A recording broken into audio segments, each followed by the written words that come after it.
Հանդարտություն, ոչ արագություն։ Մայիսի 10-ը։ Հանդարտության և վստահության մեջ պետք է լինի ձեր զորությունը։ Ամեն մի դյուրագրգիռ վիճակ ավերում է գեղեցիկն ու բարին։ Ամեն մի հանգիստ վիճակ կառուցողն է բարի բաների, միաժամանակ քանդող է չարիքի։ Երբ մարդիկ կամենում են չարիքը հեռացնել ճանապարհից, շատ հաճախ նետվում են հախուռն գործունեության։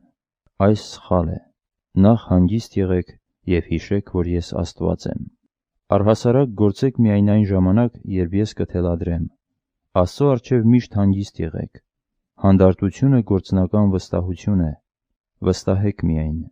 Կատարյալ վստահությունն է, որ կարող է իրապես հանգիստ պահել մարդուն։ Դժվարին իրադրություններից բնավ մի վախեցեք։ Դրանք վարժում են ձեզ և օգնում հանգիստ վիճակի հասնել։ Ինչպես որ աշխարհն է իր նպատակների համար արագություն ստեղծել, այնպես էլ դուք ձեր կամեցածը ձեռք բերելու համար հանդարտությունը ընտրեք։ Ինձ համար կատարվող յուրաքանչյուր կարևոր գործ նախ կատարվում է գործողի անհատական հոգու մեջ։